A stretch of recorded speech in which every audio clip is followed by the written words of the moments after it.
And this is a perfect example of critical thinking. So in Socratic questioning, let's say I have a client and they're sitting opposite me and they're saying, I'm having a really shit time at work. Everybody hates me. So engaging my Socratic questioning, I would ask, okay, I'm sorry to hear that. That's my therapist bit. I'm sorry to hear that. Can you give me some examples of what's going on in the workplace? And the client says, we're going to call our antagonist Jim in this one. No offense, Jim. So the antagonist, the client says, this guy Jim was a massive arsehole to me. He berated me in front of everybody and made me feel really small and inferior. And I went and I wept quietly in my car at lunchtime whilst eating my sandwich that had become soggy through my tears. Then I, as a therapist, say, well, I'm sad to hear that you had a bad sandwich experience. Perhaps you can give me some more examples of how people are treating you poorly at work.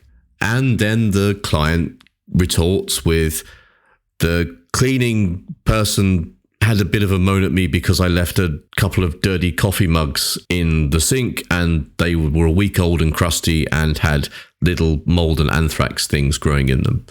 To which I reply, well, I can understand the cleaner being a little bit irked by that. You are an adult and you should clean up after yourselves, really. But getting back to people hating you at work, what other examples can you give me of people behaving poorly to you? And the client sits there and they sort of think about it for a bit, they mull it over, and they can't give me any other examples of how people are treating them poorly in the workplace. So bear in mind, they've come to the therapist and they've said that everybody hates them at work. Everybody. That's their perception. Through the use of Socratic questioning, we've identified that they've had a really bad experience with this guy called Jim. He's been a bit of an arse, and a little bit of a pulling up by the cleaning person, which is probably justified, really, given the context. So the reality of the situation is that Jim's been a massive arsehole and shouldn't pull them up in front of everybody. And if we dive deeper into the story, Jim's probably going through his own stuff and suffering as well, and he's just projecting that out into everybody else. It's not necessarily aimed at the client as an individual. It's just Jim having a really bad day and behaving poorly. The cleaner, yeah, okay, we can sort of agree with that one being pulled up.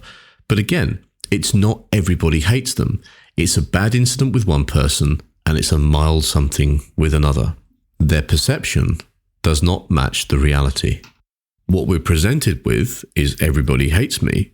And when we dig deeper, when we look for more evidence, when we analyze and we evaluate, we can come to the conclusion that that presentation is false.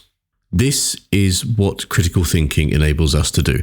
And that was a very simplified version, but I think you can get the gist off the back of that example.